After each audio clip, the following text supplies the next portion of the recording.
Three fishermen rescued in England after their fishing boat sinks. Three people on board a fishing boat has been rescued after their vessel sinks off the Devon coast. The Coast Guard said a Mayday call was received from a Brixham-based boat at about 9:20 p.m. on Tuesday, the 15th of April of 2024.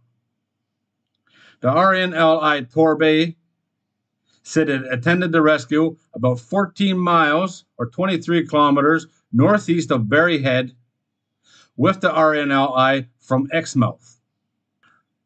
A spokesperson from the Coast Guard said, along with two RNLI crews and a rescue helicopter, a call was also put out to all nearby vessels to come in help. The spokesperson said the crews were recovered by the Exmouth lifeboat before being transferred to the Torbay lifeboat and brought safely back into Brixham Harbour. The Torbay RNLI, which is based in Brixham, said on their Facebook page the incident had all happened very quickly, allowing only moments for the crew to get out their short distress call, release their life raft, and abandon ship before she keeled over and sank. It said those in the fishing boat were known to the RNLI station, contacted them directly by phone, which made the rescue attempt especially personal. Torbay RNLI added the three people were cold but did not require any medical assistance. The Exmouth RNLI said conditions during the rescue were choppy, but because of the safety equipment the sinking boat's crew had on board, they were able to rescue them swiftly. We were able to see their flares at quite a distance and reach them quickly. This really highlights how important it is that when fishermen go to sea, that they wear their life jackets at all times, especially when working on deck. And if they have EPIRBs, they set them off because the local lifeboats were able to locate the guys and bring them home safely to their families.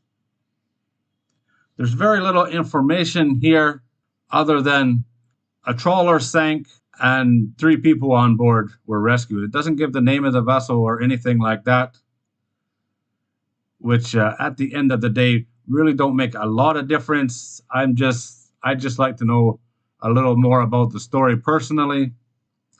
But really at the end of the day, none of that matters. The only thing that matters is these three fishermen came home to their families. They did everything right that they could do. They even called direct to the RNLI, which is pretty good. And like the guy from the lifeboat said, it made it more personal for them. It just goes to show that sometimes when things go wrong, it happens really fast. They barely had time to get out a Mayday call when the boat laid over and sank. How all that came about, I have no idea. It doesn't say so in this story. Maybe at one point down the road there'll be an investigation and it'll get released. But as of right now, very little information here other than good job done by the RNLI, both lifeboat crews, and the Coast Guard. This ended up being a happy ending for the three men who get to go home to their families.